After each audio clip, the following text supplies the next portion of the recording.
പിതാവിൻ്റെയും പുത്രൻ്റെയും പരിശുദ്ധാത്മാവിൻ്റെയും നാമത്തിൽ ആമേൻ. പ്രിയപ്പെട്ട ദൈവമക്കളെ, ഈ ദിവസങ്ങളിൽ നമ്മൾ കാണുന്ന, കേൾക്കുന്ന, ചോദിക്കുന്ന ഒരു വലിയ ചോദ്യമാണ് ഓണാഘോഷത്തെക്കുറിച്ചുള്ള ചോദ്യങ്ങൾ. ഓണം ദേവാലയത്തിൽ ആഘോഷിക്കുന്നതിനെ കുറിച്ച് പല രീതികളിൽ പലരും പലതും പറയുന്നു. രണ്ട് കാര്യങ്ങൾ പറയണമെന്ന് എനിക്ക് തോന്നി. കാരണം നമ്മുടെ ആത്മീയ ജീവിതത്തിൻ്റെ അടിസ്ഥാനമാണ് ദേവാലയം. ദൈവം നമുക്ക് വേണ്ടി നൽകുന്ന ഒരു ദൈവാലയം അത് എങ്ങനെ ഉപയോഗിക്കണം, എന്തിനു വേണ്ടി ഉപയോഗിക്കണം? ഇതൊരു സാംസ്കാരിക ആഘോഷങ്ങൾക്ക് വേണ്ടിയോ, അല്ലെങ്കിൽ ഭൗതികമായ കാര്യങ്ങൾക്ക് വേണ്ടിയോ, അല്ലെങ്കിൽ ഈ ലോകത്തിൻ്റെ മറ്റ് കാര്യങ്ങൾക്ക് വേണ്ടി ഉപയോഗിക്കാനുള്ളതല്ല ദേവാലയം. കഴിഞ്ഞ ദിവസം ഒരച്ഛൻ പറയുണ്ടായി, ഓണാഘോഷിക്കാൻ പാടില്ലെന്നൊക്കെ പറയുന്നത് ധ്യാനഗുരുക്കന്മാരുടെ ജൽപ്പനങ്ങളാണെന്നും സാംസ്കാരിക അനുരൂപണങ്ങളെ എങ്ങനെ സ്വീകരിക്കണമെന്നും അറിയാൻ പാടില്ലാത്തവരാണെന്നും ഒക്കെ പറഞ്ഞ് ഭയങ്കരമായിട്ട് അങ്ങനെ പറയുന്നു. വേറൊരച്ഛൻ പറഞ്ഞു, സ്വകാര്യം എന്ന് പറയുന്നൊരു വീഡിയോ ആണ്, അത് ആരച്ഛനാണെന്ന് അറിയത്തില്ല. അദ്ദേഹം അതിനെക്കുറിച്ച് ന്യായീകരിച്ചിരിക്കണം. അതിനെക്കുറിച്ച് ഒരു ഡിബേറ്റ് വയ്ക്കാൻ വേണ്ടി പോയി. അപ്പോൾ ഒരു ഹൈന്ദവ സഹോദരങ്ങളെ മുറിവേൽപ്പിക്കുമെന്ന് പറഞ്ഞ് ഡിബേറ്റ് വയ്ക്കാണ്ടിരുന്നു. പക്ഷെ അതിന് ന്യായീകരിക്കുകയാണ്, പള്ളിയിൽ വെച്ച് ഓണം ആഘോഷിക്കുന്നതിനെ കുറിച്ച് ന്യായീകരിക്കണം. അതേ തന്നെ പണ്ട് അതിൽ തന്നെ പറഞ്ഞ വേൾഡ് കപ്പ് പള്ളിയിൽ വെച്ച് കാണിച്ചു, ആളുകളെ കൊണ്ട്, പിള്ളേരെ കൊണ്ട് വേൾഡ് പള്ളിയിൽ വെച്ച് കാണിച്ചു. അതിനെ ആരാണ്ട് ഇടവെക്കാൻ എതിർത്തപ്പോൾ അദ്ദേഹത്തോട് പറഞ്ഞ മറുപടി അദ്ദേഹം സ്വകാര്യമെന്നൊരു വീഡിയോ പറഞ്ഞിട്ടുണ്ട്. പ്രിയപ്പെട്ടവരെ, എൻ്റെ മനസ്സിലേക്ക് വന്നത് വേറൊന്നുമല്ല, ദൈവാലയം എന്ന് പറയുന്നത് ദൈവത്തിൻ്റെ ആലയമാണ്. ക്രൈസ്തവ ദേവാലയം പരിശുദ്ധനായ ദൈവത്തിൻ്റെ ആലയമാണ്. എന്തിനു വേണ്ടി?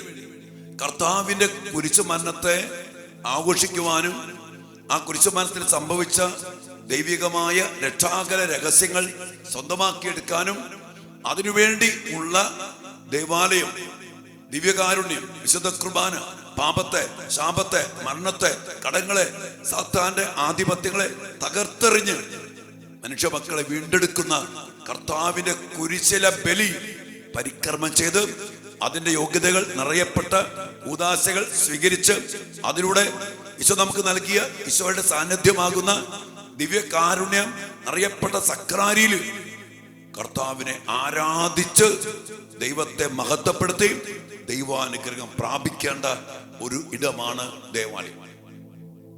ദൈവം അതിനുവേണ്ടി തന്റെ മക്കൾക്ക് തരുന്ന സ്ഥലം. അവിടെ മറ്റു കാര്യങ്ങൾ ചെയ്യാൻ പാടില്ല. ഓണത്തെ കുറിച്ച് പറയുമ്പോൾ അതിന് അതിൻ്റെതായ ചില അർത്ഥങ്ങളുണ്ട്, ചില സന്ദേശങ്ങളുണ്ട്. ഇപ്പൊ മഹാബലി എന്ന് പറയുന്ന അസുരൻ ആണ് എന്ന് പറയുമ്പോൾ, അസുരൻ എന്ന് പറയുമ്പോൾ തന്നെ അതിന് കൺസെപ്റ്റൊക്കെ ഉണ്ട്.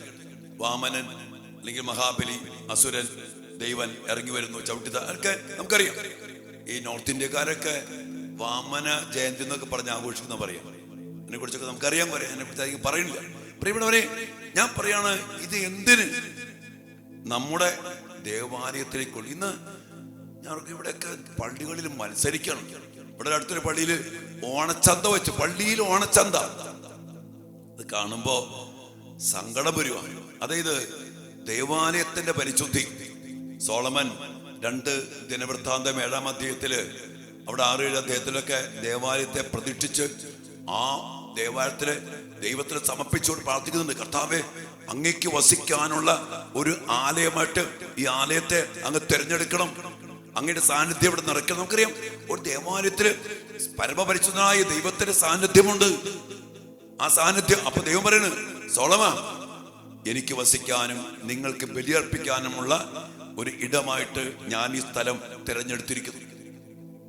ഞാൻ മഴ തരാതെ ആകാശം അടയ്ക്കുമ്പോ, വിട്ടുകിളികൾ ദേശത്തെ നശിപ്പിക്കുമ്പോ, വിളവ് നശിപ്പിക്കുമ്പോ, മഹാമാരി ദേശത്തെ കീഴടക്കുമ്പോ, എന്റെ നാമം പേർന്ന എന്റെ ജനം തങ്ങളെ തന്നെ എളിമപ്പെടുത്തി പ്രാർത്ഥിക്കുകയും തങ്ങളുടെ ദുർമാർഗം പിന്തിരിഞ്ഞ് ഈ ദേവാലയത്തിൽ വന്ന് എന്നെ വിളിച്ചപേക്ഷിക്കുകയും ചെയ്താൽ ഞാൻ സ്വർഗത്തിൽ നിന്ന് അവരുടെ പ്രാർത്ഥന കേട്ട് അവരെ അനുഗ്രഹിക്കും, ദേശം ഞാൻ സമൃദ്ധമാക്കും.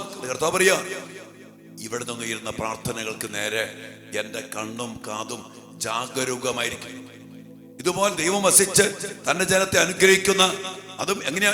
എളിമപ്പെട്ട് പ്രാർത്ഥിക്കണം, ദുർമാർഗ്ഗം പിന്തിരിയണം, സത്യം പറഞ്ഞ സത്യദൈവത്തിനല്ലാതെ മറ്റൊന്നിന് പ്രാധാന്യം കൊടുക്കുന്ന ഒരു ഒന്നാം പ്രമാണ ലംഘനം നമ്മുടെ പള്ളിയിൽ നടക്കാൻ പാടില്ല. പള്ളി കോമ്പൗണ്ടിൽ നടക്കാൻ പാടില്ല.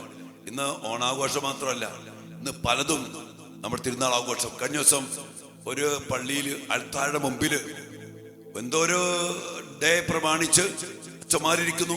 2 പെൺകുട്ടികള് എന്താ ഗോപിക, അങ്ങനെയൊക്കെ ഗോപിക വാസം ഒരു പാട്ട് പാടിക്കൊണ്ട് ഡാൻസ് കളിക്കുക പള്ളിയിൽ.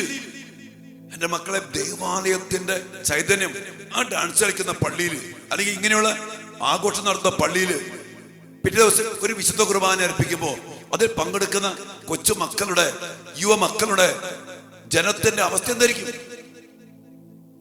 ദേവാലയ പരിശുദ്ധി, ഞാനിപ്പോ അങ്ങനെ ഈ ദേവാലയത്തിലെ പരിശുദ്ധി നഷ്ടപ്പെടുത്തി കഴിഞ്ഞാൽ ഈ ദേവാലയങ്ങള് ലോകാരൂപിക്ക് അടിമപ്പെട്ടു പോവും. സത്യദൈവത്തിന്റെ സാന്നിധ്യം തന്നെ നഷ്ടപ്പെട്ടു പോവും. അതൊരു വലിയൊരു സത്യമാണ്. നമുക്കറിയാം, ഇന്ന് ഞാൻ കഴിഞ്ഞ ദിവസം ഒരു വീഡിയോ ഉണ്ട്, ഒരു ദേവാലയം ബാറാക്കി മാറ്റിയിരിക്കുന്നു.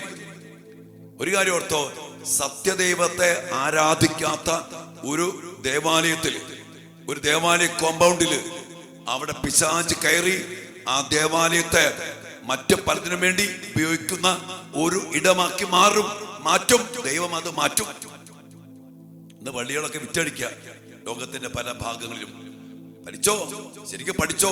ആ ദേവാലയത്തിന്റെ പരിശുദ്ധി, സത്യദൈവത്തെ ആരാധിക്കേണ്ടതിന് പകരം ഒന്ന് ആരാധിക്കാതെ അല്ലെങ്കിൽ മറ്റു കാര്യങ്ങൾക്ക് ഈ ദേവാലയത്തെ വിട്ടുകൊടുത്തപ്പോ എന്റെ പ്രിയപ്പെട്ട മക്കളെ, ദൈവം കൈവിട്ടു. ഇന്ന് ഇനി കേരളത്തിൽ സംഭവിക്കാൻ പോകുന്ന ഒരു വലിയ ദുരന്തമാണ് ഈ വക ആഘോഷങ്ങൾ, ഈ വക പരിപാടികള്. സത്യദൈവത്തെ, പരമപരിശുദ്ധനായ ദൈവത്തെ പരിശുദ്ധിയോടെ ആരാധിക്കാതെ അതിന് പകരം ഓരോന്ന് വിളിച്ചു കയറ്റി സാംസ്കാരിക അനുരൂപണങ്ങൾ. ഇതൊന്നിനൊന്നല്ല, ദൈവത്തിന്റെ ആലയത്തെ അതുപോലെ പരിശുദ്ധിയിൽ കാത്തു സൂക്ഷിക്കണം. അവിടെ അത് ചെയ്യാനും ഇത് ചെയ്യാനും പിന്നെ എല്ലാത്തിനും ഒരു സംഭവക്കുണ്ട്. ഒരു നക്ഷത്രം തൂക്കുമ്പോൾ അതിനൊരു അർത്ഥമുണ്ട്. ഓരോ കാര്യത്തിൽ ഈ പൂക്കളം 10 അല്ലെ 10 അതിന്റെ 10 ദൈവന്മാരെ ആരാധിക്കുന്ന അതിന് ചരിത്രമുണ്ടെന്ന്. നമ്മൾ ഇതൊക്കെ എന്തിനാ ചെയ്യുന്നത്? ഞാൻ പറഞ്ഞില്ലേ പ്രിയപ്പെട്ടവരെ, എന്തൊക്കെയാണേലും നമ്മുടെ ദേവാലയം അതിന് പരിശുദ്ധിയുണ്ട്. അതോടൊപ്പം തന്നെ ഓരോ ഡാൻസുകള്, ഓരോരോ വസ്തുക്കള്, അതിന് അതിൻ്റെതായ അർത്ഥങ്ങളുണ്ട്. അർത്ഥം മാറുന്നില്ല. നമ്മുടെ കുരിശ രൂപം അതിനർത്ഥമുണ്ട്, അതിന് ചൈതന്യമുണ്ട്. ആ പരിശുദ്ധി നഷ്ടപ്പെടുത്തുന്ന ഒരു കാര്യവും നമ്മുടെ ദേവാലയത്തിലോ ദേവാലയ കോമ്പൗണ്ടിലൊക്കെ എത്തിയാൽ, സത്യം ഇത് പ്രവചനമായി എടുത്തോ, നമ്മുടെ ദേവാലയങ്ങൾ, നമ്മുടെ ദേവാലയ കോമ്പൗണ്ടുകൾ കച്ചവട സ്ഥലങ്ങളാക്കി വിറ്റഴിക്കപ്പെടും. ദൈവം കൈവിടും. ഇന്ന് യൂറോപ്പിലെ മറ്റു രാജ്യങ്ങളിൽ നടക്കുന്ന സത്യമാണത്. ദൈവത്തെ ആരാധിക്കാൻ വേണ്ടി പുറപ്പാടിന്റെ പുസ്തകത്തില് 20-ാം അധ്യായത്തിന്റെ 24-ാമത്തെ വചനം പറയുന്നുണ്ട്, എന്റെ നാമം അനുസ്മരിക്കാൻ ഞാൻ ഇടവരുത്തുന്നിടത്തെല്ലാം ഞാൻ നിങ്ങളുടെ അടുക്കിലേക്ക് വന്ന് നിങ്ങളെ അനുഗ്രഹിക്കും. ദൈവത്തിന്റെ നാമത്തെ അനുസ്മരിക്കാനും തന്റെ ജനത്തെ ആശീർവദിക്കാനും തന്റെ ജനത്തിനു വേണ്ടി രക്ഷാകര രഹസ്യങ്ങൾ പരിക്രമം ചെയ്ത് ഉദാശകളിലൂടെ അത് ദൈവമക്കൾക്ക് നൽകാനും വേണ്ടി ദൈവം ഇടവരുത്തിയിരിക്കുന്ന സ്ഥലമാണ് ദൈവാലയം. അതിനുവേണ്ടി തന്ന സ്ഥലം ആ ദേവാലയം. ആ ദേവാലയത്തില് ഈ വക കണ്ണിക്കണ്ട കാട്ടിക്കൂട്ടലുകളും കണ്ണിക്കണ്ട ആർഭാടതകളും കണ്ണിക്കണ്ട വച്ചപൂജകളും കണ്ണിക്കണ്ട പൈശാചിക പ്രവൃത്തികളും ചെയ്താൽ ഒരു കാര്യം ഓർത്തോ, ദൈവം കൈവിടും. അതൊരു വശം. മറുവശത്ത് ഈ പറയുന്ന അച്ഛന്മാരും കമ്മിറ്റിക്കാരും ഇതിന് നേതൃത്വം കൊടുക്കുന്നവരും ദൈവാരാധനയ്ക്ക് എന്ത് പ്രാധാന്യം കൊടുക്കുന്നുണ്ട്. കഴിഞ്ഞ ദിവസം ഞാൻ ആരാധനയെ കുറിച്ച് പറഞ്ഞപ്പോ അവര് പറയായിരുന്നു, ഞങ്ങളുടെ പള്ളിയിൽ ഒരു ആരാധന പോലും ഇല്ല. വിശുദ്ധ കുർബാന എഴുന്നള്ളിച്ച് വെച്ച് വിശുദ്ധ കുർബാന യോഗ്യതകൾ അർപ്പിച്ച് ഉദാശകൾ ഒരുമിച്ച് പരിക്രമം ചെയ്ത് ഈ സത്യദൈവമായ ഏകദൈവമായ ദൈവത്തെ ആരാധിച്ച് ദേവാലയത്തിന്റെ പരിശുദ്ധി കാത്തു സൂക്ഷിക്കുന്ന എത്ര ദേവാലയങ്ങളുണ്ട്, എത്ര വൈദികര് അതിന് പ്രാധാന്യം കൊടുക്കുന്നുണ്ട്. ദൈവം ഇതിനൊന്നും വേണ്ടിയല്ല, ഈ പറഞ്ഞ ഈ ആഘോഷങ്ങൾക്ക് വേണ്ടിയല്ല ദേവാലയം ദൈവം തന്നത്. പക്ഷെ പിശാചിനൊരു നിർബന്ധമുണ്ട്, ഇവിടെ നല്ല സത്യദൈവ ആരാധന നടക്കാൻ പാടില്ല. അതുകൊണ്ട് ദേവാലയത്തെ ഇന്ന് പലതിനും വേണ്ടി വിട്ടുകൊടുക്കുക. പല പല ആഘോഷങ്ങൾക്ക് വേണ്ടി, തിന്നാൻ വേണ്ടി, ആഘോഷിക്കാൻ വേണ്ടി, പിശാചിന്റെ സാന്നിധ്യം കടന്നു വരുന്ന വസ്തുക്കള്, ആഘോഷങ്ങള് ആഘോഷിക്കാൻ വേണ്ടി, വയ്ക്കാൻ വേണ്ടി നമ്മുടെ ദേവാലയങ്ങളെ കൈമാറുമ്പോൾ അത് പിശാചിന്റെ തന്ത്രമാണ്. ഓർത്തേക്ക് വചനം പങ്കുവയ്ക്കുന്ന വചന പ്രഘോഷണങ്ങൾ, വലിയ അഭിഷേകമുള്ള വിശുദ്ധ ബലിയർപ്പണങ്ങൾ, ദിവ്യകാരുണ്യ ആരാധന മധ്യേ ജനം വന്നിരിക്കുന്നു. സക്കറാരിയുടെ മുമ്പിൽ ജനം വന്നിരിക്കുന്നു. അങ്ങനെ ദൈവത്തെ ആരാധിക്കുന്ന ഒരു ജനമായിട്ട് ഒരു ഇടവക വളരട്ടെ. പുറപ്പാടിന്റെ പുസ്തകം 23-ാം അധ്യായത്തിന്റെ 25-26 വചനത്തിൽ പറഞ്ഞില്ലേ, നിങ്ങൾ നിങ്ങളുടെ ദൈവമായ കർത്താവിനെ ആരാധിക്കണം. ദൈവമായ കർത്താവിനെ നിങ്ങൾ വേറെ ആരെയും ആരാധിക്കരുത്. വേറെ ആരെയും പള്ളി വിളിച്ചു കൊണ്ടുവരരുത്. പള്ളി കോമ്പൗണ്ടിലേക്ക് വിളിച്ചു കൊണ്ടുവരരുത്. ചിങ്കാരിമേളം, മറ്റു പല ആഘോഷങ്ങള്, മറ്റു പല ഈ വക പരിപാടികള്, അതിനൊക്കെ അർത്ഥങ്ങളുണ്ടെന്നേ. അസുരവാദ്യം എന്ന് പറയാ, ചെണ്ടമേളം, ചിങ്കാരിമേളൊക്കെ അസുരവാദ്യം, അസുരന്മാരെ വിളിച്ചു വരുത്തുന്ന വാദ്യങ്ങൾ. ഇതൊക്കെ പറയുമ്പോ ധ്യാനഗുരുക്കന്മാരുടെ ജൽപ്പനമായിട്ടാണ് ചില മാന്യന്മാരായ ഡോക്ടറേറ്റ് എടുത്ത വൈദികന്മാരും പലരും ചിന്തിക്കുന്നത്. ഇതിനൊക്കെ അർത്ഥമുണ്ട്. നിങ്ങൾ എടുത്തു നോക്ക്. ചണ്ടമേളം, അതിനൊറ്റ വാക്ക് അസുരവാദ്യം അടിച്ചു നോക്ക് ഗൂഗിളില്. അസുരവാദ്യം എന്താണത്? അല്ലെങ്കിൽ ഈ വക കാര്യങ്ങൾ, മഹാബലി, അസുരൻ, ഇതുമായിട്ട് ബന്ധപ്പെട്ട കാര്യങ്ങൾ, ഇതൊക്കെ ഇത് വെറും തമാശകളില്ല. പിശാച് ഇതിനെ അങ്ങോട്ട് ഒരു സ്ലോ പോയിസണിങ് ഇത് കൊണ്ടുവരുമ്പോ നമ്മുടെ മക്കൾ എന്ത് ചെയ്യും? ആ വിശ്വാസം ശരിയാണ്, ഈ വിശ്വാസം ശരിയാണ്, അതും ആഘോഷിക്കാം, ഇതും ആഘോഷിക്കാം. ദൈവമക്കളെ പോലെ ജീവിക്കണം. സംഗീത പുസ്തകം 23-ാം അധ്യായത്തില് ബാലാം പറയുന്നുണ്ട്, അവർ വേറിട്ട് പാർക്കുന്ന ജനമാണ്, ഇടകല്ലാത്ത ജനമാണ്, തിന്മയില്ലാത്ത ജനമാണ്, അകൃത്യമില്ലാത്ത ജനമാണ്. അവർ വേറിട്ട് പാർക്കുന്നു. അതുകൊണ്ട് ഇവിടെ പറയാണ്, അവരുടെ ദൈവമായ കർത്താവ് അവരുടെ കൂടെയുണ്ട്. ദൈവം കൂടെ ഉണ്ടെന്നേ. ഇതുകൊണ്ടാ ഇന്ന് നമ്മുടെ കൂടെ ദൈവം ഒന്നുണ്ടെന്ന് എനിക്ക് തോന്നണില്ല. നമ്മുടെ ഇടവക ദേവാലയങ്ങളില്, നമ്മുടെ കോമ്പൗണ്ടുകളില്, നമ്മുടെ കുടുംബത്തില് ദൈവം ഉണ്ടാവണമെങ്കിൽ കർത്താവ് പറഞ്ഞ കാര്യം ചെയ്യണം. കർത്താവിനെ ആരാധിക്കണം, കർത്താവിനെ വിളിച്ചപേക്ഷിക്കണം, കർത്താവിന് ഒന്നാം സ്ഥാനം കൊടുക്കണം. അതിനുവേണ്ടി ഞാൻ പറയും, പള്ളി അതിനു വേണ്ടിയുള്ളതാണ്. ഇന്ന് പള്ളി പല പല കാര്യങ്ങൾക്ക് വേണ്ടി ഉപയോഗിച്ച് നോക്കിക്കോ, ഈ പള്ളികളൊക്കെ വിറ്റഴിച്ചപ്പെടും. ഇത് ചന്തയായിട്ട് മാറും. ഇന്ന് പല പള്ളികളും നമ്മുടെ ചന്തയായിട്ട് മാറിയിരിക്കും, ഒരു സംശയമില്ല. അതുകൊണ്ട് പ്രിയപ്പെട്ട മക്കളെ, നമ്മുടെ ദൈവം നമുക്ക് തന്ന ദേവാലയം, അവിടെ ദൈവികമായ കാര്യങ്ങള്, സത്യവചനങ്ങള്, സത്യപ്രബോധനങ്ങള്, യഥാർത്ഥമായ കൂദാശ പരിക്രമങ്ങള്. പൗലോസ് 1 കൊരിന്തോസ് 2:2 പറഞ്ഞു, നിങ്ങളുടെ ഇടയിലായിരുന്നപ്പോഴൊക്കെ യേശു ക്രിസ്തുവിനെ കുറിച്ചല്ലാതെ, അത് ക്രൂശിതനെ കുറിച്ചല്ലാതെ മറ്റൊന്നിനെ കുറിച്ചും നിങ്ങൾ അറിയണ്ട. ഈ ക്രൂശിതനെ കുറിച്ച് ഏകരക്ഷകനാകുന്ന യേശു ക്രിസ്തു. ഞാൻ ചോദിക്കട്ടെ, ഈ വക ആഘോഷങ്ങളിലൂടെ ഈ സത്യ സുവിശേഷം പ്രഘോഷിക്കാൻ പറ്റുന്നുണ്ടോ? ഏകരക്ഷകനാകുന്ന യേശു ക്രിസ്തു അവന്റെ മരണത്തിലൂടെ നേടിത്തുന്ന രക്ഷ, അത് പ്രഘോഷിക്കാൻ ഈ ആഘോഷങ്ങളെ പറ്റുന്നുണ്ടോ? ഇതല്ലെങ്കിൽ പിന്നെ എന്തിന്? അതുപോലെ പറഞ്ഞ യേശു ക്രിസ്തുവിനെ കുറിച്ചല്ലാതെ മറ്റൊന്നിനെ കുറിച്ച് നിങ്ങൾ അറിയണ്ട. വേറെ ഒന്നിനെ കുറിച്ചും അറിയണ്ടെന്ന് രക്ഷപ്പെടണമെങ്കിൽ. ആത്മരക്ഷയെ കുറിച്ച് എത്ര വൈദികർക്ക്, എത്ര കന്യാസ്ത്രീമാർക്ക് താല്പര്യമുണ്ട്, ഒരു ലക്ഷ്യമുണ്ട്. ആത്മരക്ഷ ആര് ചിന്തിക്കുന്നുണ്ട്? കഴിഞ്ഞ ദിവസം ഒരു സിസ്റ്റർ പറഞ്ഞെടുത്താ, താഴെ കിടക്കുന്നവനെ ഉയർത്തിക്കൊണ്ടുവന്ന ഒരു വലിയ ഉത്സവമാണ് ഈ ഓണാഘോഷം. ഇന്ന് പറഞ്ഞ കുറ്റം പറയുന്നില്ല. മനുഷ്യന്റെ ആത്മരക്ഷയ്ക്ക് വേണ്ടി ഒറ്റ വഴിയുള്ളൂ, ഏകരക്ഷകനാകുന്ന യേശു ക്രിസ്തു.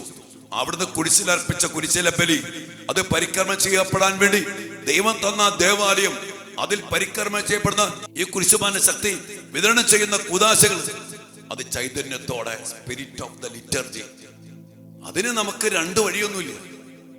അത് വിട്ടിട്ട് നമ്മൾ ഈ കാട്ടിക്കൂട്ടലുകളും ഈ കോപ്രായങ്ങളും ഈ അനുകരണങ്ങളും ഈ സാംസ്കാരിക അനുരൂപണങ്ങളും അതിനുവേണ്ടി എല്ലാം ഒന്നാണെന്ന് പറയുമ്പോ നമ്മുടെ മക്കൾ ഇന്ന് അവനും കിട്ടും, ഇവനും കിട്ടും, അവന്റെ പിന്നാലെ പോകും, ഇതിന്റെ പിന്നാലെ പോകും.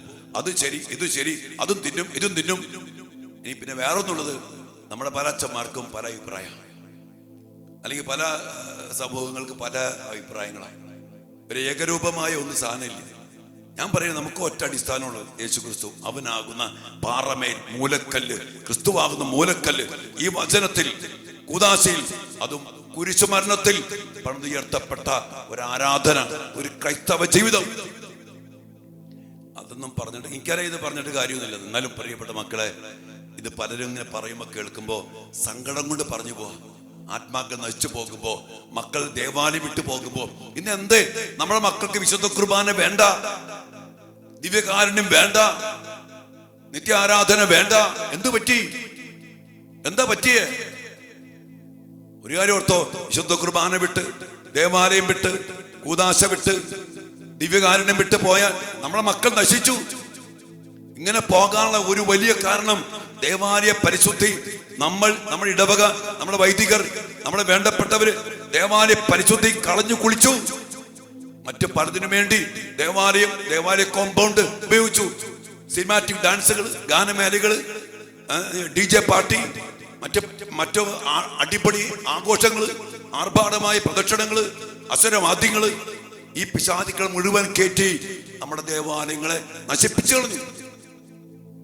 അതുകൊണ്ട് പ്രിയപ്പെട്ട മക്കളെ, ഞാനിത് വേറൊന്നും പറയുന്നില്ല. നമ്മുടെ ദേവാലയ പരിശുദ്ധി നഷ്ടപ്പെട്ടു പോയതിന്റെ ഒരു അവസ്ഥയെ പറയും, വേദന കൊണ്ട് പറയാം. അതുകൊണ്ട് ഞാൻ ദേവാലയത്തിലേക്ക് മക്കൾ വരണം. എന്തിനു വരണം? കൂദാശ പരിക്രമം ചെയ്യാൻ, വിശുദ്ധ കുർബാന അർപ്പിക്കാൻ, ദിവ്യകാരുണ്യ ഈശോയെ സ്വീകരിക്കാൻ, ഈശോയുടെ സന്നിധിയിൽ വേദനകള്, സങ്കടങ്ങള്, ദുഃഖഭാരങ്ങള് ഇറക്കി വയ്ക്കാൻ, ആശ്വാസം കിട്ടാൻ. അതാണെങ്കിൽ പിന്നെ എന്തുകൊണ്ട് നമ്മുടെ മക്കൾ ഇന്ന് പള്ളി വരുന്നില്ല? ഇന്ന് എവിടെ ചെന്നാലും കുറെ വയസ്സായ പ്രായമായ ആളുകളുണ്ട്. കുർബാന സ്വീകരിക്കാനോ വളരെ ചുരുക്കം പുരുഷന്മാർ. സ്ത്രീകൾ കുറെ എന്താ പറയാ വന്ന് സ്വീകരിക്കും. ചെറുപ്പക്കാരും മക്കള് വളരെ കുറച്ചുള്ളൂ. ദേവാലയത്തിന്റെ ധർമ്മം, ലക്ഷ്യം നഷ്ടപ്പെട്ടു. ദേവാലയം ചെയ്യേണ്ട കാര്യം ദേവാലയം ചെയ്യാതെ പോയി. ചെയ്യാൻ പാടില്ലാത്ത കാര്യങ്ങൾ ചെയ്തു. അതാണ് കഴിഞ്ഞ ദിവസം ദാനിയേൽ പറഞ്ഞ പോലെ, തിന്നാൻ പറഞ്ഞ കാര്യം തിന്നില്ല, തിന്നരുതെന്ന് പറഞ്ഞ കാര്യം തിന്നു. ദേവാലയം എങ്ങനെയായിരിക്കണം, എന്തായിരിക്കണം എന്ന് ദൈവം പറഞ്ഞിട്ടുണ്ട്. അതിന് വില കൊടുക്കാതെ വേണ്ടാത്ത കാര്യങ്ങൾക്ക് വേണ്ടി പ്രാധാന്യം കൊടുത്ത് ദേവാലയ പരിശുദ്ധി നഷ്ടപ്പെടുത്തി കളഞ്ഞു. അതുകൊണ്ട് ഇത് പറഞ്ഞിട്ട് കാര്യമൊന്നും എനിക്കറിയില്ല. എന്നാൽ എന്റെ പ്രിയപ്പെട്ട മക്കളെ, എന്നെ സേവിക്കുന്ന മക്കള് ഇതുമായിട്ട് ബന്ധപ്പെട്ടവരായിരിക്കും, അതെനിക്കറിയാം. അതുകൊണ്ട് നമ്മൾ ചെയ്യേണ്ടത് ഇതിനു വേണ്ടി ഉപവസിച്ച് ശക്തമായിട്ട് പ്രാർത്ഥിക്കണം. അതുകൊണ്ട് തന്നെ ഈ ദിവസങ്ങളില് നിത്യാരാധനയില് ശക്തമായി നിങ്ങൾ പോയിരുന്ന് പ്രാർത്ഥിക്കണം. ദേവാലയത്തില് സക്രാരി മുമ്പില് ഉപവസിച്ച് കരങ്ങൾ വിരിച്ച് തമ്പുരാനെ കരുണയായിരിക്കും എന്ന് പറഞ്ഞ് പ്രാർത്ഥിക്കണം. രോഗാരൂപിക്ക് അടിമപ്പെട്ട് പിശാചിനാൽ ബന്ധിക്കപ്പെട്ടു പോയ അനേകം ഇടവകകൾക്ക് വേണ്ടി, വൈദികർക്ക് വേണ്ടി, സമർപ്പിതർക്ക് വേണ്ടി, ഇതുമായിട്ട് നേതൃത്വം കൊടുക്കുന്ന പാവപ്പെട്ട ആത്മായ മക്കൾക്ക് വേണ്ടി നമ്മൾ ദൈവസന്നിധിയിൽ കരുണയ്ക്ക് വേണ്ടി പ്രാർത്ഥിക്കണം. ഇത് ദൈവിക നിന്ദയാണ്. ദേവാലയത്തെ മലിനമാക്കുന്നതാണ്. ദേവാലയത്തെ കച്ചവട സ്ഥലമാക്കരുത്, ചന്തയാക്കരുത്. അതെല്ലാം ചെയ്തുകൊണ്ടിരിക്കുക. ഈ ഒരു കാലഘട്ടം പിശാച് അതുപോലെ എല്ലാവരെയും അടക്കി ഭരിക്കുന്ന ഒരു കാലഘട്ടമായിട്ട് മാറി. പണ്ഡിതന്മാരും PhD-ക്കാരും ഡോക്ടറേറ്റുകാരും അറിവുള്ളവരും. പ്രിയപ്പെട്ട ദൈവമക്കളെ, ഞാൻ പറയുകയാണ്, യഥാർത്ഥമായ അടിസ്ഥാനം നമ്മൾ മനസ്സിലാക്കണം. അത് കർത്താവിൻ്റെ പരിശുദ്ധിയാണ്, കർത്താവിൻ്റെ സാന്നിധ്യമാണ്. ആ പരിശുദ്ധനായ ദൈവത്തെ, പരിശുദ്ധമായ ദേവാലയത്തില് ദൈവത്തെ ആരാധിച്ച്, എന്താ പറയാ, ആരാധിക്കണം. അപ്പോൾ ഞാൻ നിങ്ങളുടെ ഭക്ഷ്യവും പാനീയവും ആശീർവദിക്കും. നിങ്ങളുടെ രോഗങ്ങൾ ഞാൻ നിർമ്മാർജ്ജനം ചെയ്യും. വന്ധ്യതയോ ഗർഭചിത്രമോ നാട്ടിൽ ഉണ്ടാകത്തില്ല. ഞങ്ങൾക്ക് ഞാൻ ദീർഘായുസ് തരും. ഇന്ന് വന്ധ്യത, ഗർഭചിത്രം, എന്താണ് വന്ധ്യത? ബലം പുറപ്പെടുവിക്കണില്ല. ഗർഭചിത്രം ഒന്ന് നല്ല ജീവനോടെ പുറത്തു വരില്ല, ഇടയ്ക്ക് വെച്ച് അലസിപ്പോകും. കുടുംബജീവിതങ്ങൾ, പഠന മേഖലകള്, ജോലി മേഖലകള്, ബിസിനസ് മേഖലകള് വന്ധ്യത ബാധിച്ചിരിക്കുന്നു. ഇടയ്ക്ക് വെച്ച് അലസിപ്പോകുന്നു, ഗർഭചിത്രം നടന്നു പോകുന്നു. രോഗങ്ങള്, മഹാമാരികള്, പെട്ടെന്നുള്ള മരണങ്ങള്, ഇതൊക്കെ സംഭവിക്കാനുള്ള കാരണം കർത്താവിനെ ആരാധിക്കാത്തതാ. അതുകൊണ്ട് കർത്താവിനെ ആരാധിക്കാൻ ദൈവം തിരഞ്ഞെടുത്ത ദൈവം തിരുമനസ്സായ ദേവാലയത്തില് സത്യദൈവത്തെ ആരാധിക്കണം. ഞാൻ കണ്ടെടുത്തോളം, ഞാനൊക്കെ ഇവിടെ വസിക്കുമ്പോഴൊക്കെ നമ്മുടെ മക്കളാണ് ദൈവാരാധനയ്ക്ക് യാതൊരു താല്പര്യമില്ലാത്ത മക്കള്, ആരാധനയ്ക്ക് തിരിഞ്ഞു പോലും നോക്കാത്ത മക്കള്. കഴിഞ്ഞ ദിവസം ഞാനൊരു ആരാധന യാത്രയെ കുറിച്ച് പറഞ്ഞപ്പോ ഈ നാട്ടിൽ നിന്ന് ഒരുവൻ പോലും വന്നില്ല. വിശുദ്ധ കുർബാനയ്ക്ക് മെസ്സേജ് ഇട്ട് പറഞ്ഞതാ, ഒരാൾ പോലും വന്നില്ല. പ്രിയപ്പെട്ട മക്കളെ, ദൈവാരാധനയ്ക്ക് താല്പര്യമില്ല, നീ മറ്റു കാര്യങ്ങൾക്ക് ഇവരൊക്കെ ഓടിക്കൂടും. മറ്റേ സെറ്റ് സാരി കൊടുത്ത് ഭയങ്കര സെറ്റപ്പായിട്ട് വരും. കണ്ടിട്ടുണ്ട്, എനിക്കറിയാം. പക്ഷെ ദൈവാരാധനയ്ക്ക് പ്രാധാന്യമില്ല. വിശുദ്ധ കുർബാനയ്ക്ക് ചുമ്മാ വന്നും അവിടെ ഇരിക്കും, തോന്നുമ്പോൾ വരും, ഇറങ്ങിപ്പോവും, വാ തുറക്കില്ല, പ്രാർത്ഥിക്കത്തില്ല. ദൈവാലയത്തിലും വിശുദ്ധ കുർബാനയ്ക്കും ആരാധനയ്ക്കും ഒരു വാ തുറക്കാത്ത, തീഷ്ണതയില്ലാത്ത, സമയം കണ്ടെത്താത്ത, പ്രാധാന്യം കൊടുക്കാത്ത ഒരു അവസ്ഥയാക്കി നമ്മുടെ മക്കളൊക്കെ മാറ്റിയതിന്റെ പിന്നിൽ ഈ വക വേണ്ടാത്ത ആഘോഷങ്ങളും അനുഷ്ഠാനങ്ങളും അനുകരണങ്ങളും അനുരൂപണങ്ങളൊക്കെ കടന്നു വന്നെന്ന് പറയാതിരിക്കാൻ വയ്യ. അതുകൊണ്ട് വീണ്ടും പറയാണ്, എന്നെ കേൾക്കുന്നവരൊക്കെ ഇതുമായിട്ട് ബന്ധപ്പെട്ട മക്കളായിരിക്കാൻ സാധ്യതയില്ല. അങ്ങനെയുള്ളവർ ഈ ടോക്കൊന്നും കേൾക്കില്ല എന്ന് എനിക്കറിയാം. അതുകൊണ്ട് നമ്മൾ ചെയ്യേണ്ടത്, മക്കളെ, നമ്മൾ ഈ മക്കൾക്ക് വേണ്ടി പ്രാർത്ഥിക്കാം. യഥാർത്ഥമായ സത്യദൈവ ആരാധനകൾ വിശുദ്ധ കുർബാനയിലേക്ക് അനേക മക്കൾ ഓടി അണയട്ടെ. ഞാൻ പറയണ, ഈ പള്ളിക്കുള്ളിലെ ഡാൻസും തുള്ളലും ഈ വക കാര്യങ്ങൾ കാട്ടിക്കൂട്ടിയാൽ മക്കൾക്ക് ഇതിനോട് വലിയ വില ഉണ്ടാവില്ല. കുർബാനയും ഇങ്ങനെ എന്തോ കാട്ടിക്കൂട്ടില്ല. വിശുദ്ധ കുർബാന സ്വീകരണം ഒരു ഓണസദ്യ, അങ്ങനെ മറ്റു കാര്യങ്ങൾ പോലെ. അതുകൊണ്ട് നമ്മൾ കൊടുക്കേണ്ട ഭക്ഷണം വിശുദ്ധ കുർബാനയാണ്. ദേവാലയത്തില്, ഒരു ഇടവക ദേവാലയത്തില് ഒരു ദൈവ പൈതലിന് കിട്ടേണ്ടത് വിശുദ്ധ കുർബാനയാണ്. പരിശുദ്ധ കുർബാന, വിശുദ്ധ കുർബാന വിശുദ്ധ ജനത്തിനുള്ളതാണ്. ജീവന്റെ അപ്പം അത് കൊടുക്കാനുള്ളതാ ദൈവാലയം. ചന്തയാവാനുള്ളതല്ല ദേവാലയം, ഓണച്ചന്തയാകാനുള്ളതല്ല ദേവാലയം. എന്തുമാകട്ടെ, കേൾക്കുമ്പോൾ സങ്കടമുണ്ട് മക്കളെ. നമുക്ക് പ്രാർത്ഥിക്കാം. കർത്താവിന്റെ വലിയ കരുണയും കർത്താവിന്റെ വലിയ ഇടപെടലും കർത്താവിന്റെ വലിയ ശക്തമായ പരിശുദ്ധാത്മാവിന്റെ ഒരു വെളിച്ചവും പ്രകാശവും നമ്മുടെ മക്കൾക്ക്, നമ്മുടെ കുടുംബങ്ങൾക്ക്, നമ്മുടെ ഇടവകകൾക്ക്, പ്രത്യേകിച്ച് നമ്മുടെ വൈദികർക്കും സന്യസ്തർക്കും ഒക്കെ ലഭിക്കാൻ വേണ്ടി നമുക്ക് ഒരുമിച്ച് പ്രാർത്ഥിക്കാം. ഈശോ അനുഗ്രഹിക്കട്ടെ. പ്രിയപ്പെട്ട മക്കളെ, ഒരു ചെറിയ സന്ദേശം അച്ഛൻ നൽകാൻ ആഗ്രഹിച്ചു, അതുകൊണ്ട് പറയാണ്, നമുക്ക് ഒരുമിച്ച് പ്രാർത്ഥിക്കാം. കർത്താവിന് വലിയ കൃപ നമ്മിലേക്ക് ഒഴുകട്ടെ. നമുക്ക് ഈ ദിവസങ്ങളിൽ ആരാധന മധ്യേ ഇരുന്ന് പ്രാർത്ഥിക്കാൻ പറ്റുന്നവര് അതിനെ പരിഹാരമായിട്ടും പ്രാശ്ചിത്തമായിട്ടും കർത്താവിനെ വേദനിപ്പിക്കണം. കർത്താവിന്റെ വേദനയിൽ പങ്കുചേർന്ന് കർത്താവിനെ ആരാധിക്കാം, കർത്താവിനെ സ്തുതിക്കാം, കർത്താവിന് നന്ദി പറയാം. നമുക്ക് 26-ാം തീയതി പ്രത്യേകമായിട്ടൊരു ദിവികാരന യാത്രയ്ക്ക് നമ്മൾ അറേഞ്ച് ചെയ്യുകയാണ്. അതിനുവേണ്ടി നമുക്ക് പ്രാർത്ഥിക്കാം. കർത്താവ് നമ്മുടെ കുടുംബങ്ങളെ, നമ്മുടെ ജീവിതങ്ങളെ, നമ്മുടെ ദേശത്തെ യഥാർത്ഥമായ ഏകരക്ഷകനായ യേശുവിന്റെ ശക്തമായ ഇടപെടലിലൂടെ അനുഗ്രഹിക്കട്ടെ. ജനം അത് തിരിച്ചറിഞ്ഞ് കർത്താവിനെ ആരാധിച്ച് കർത്താവിനെ മഹത്വപ്പെടുത്തട്ടെ. പിതാവിന്റെയും പുത്രന്റെയും പരിശുദ്ധാത്മാവിന്റെ നാമത്തിൽ ആമേൻ.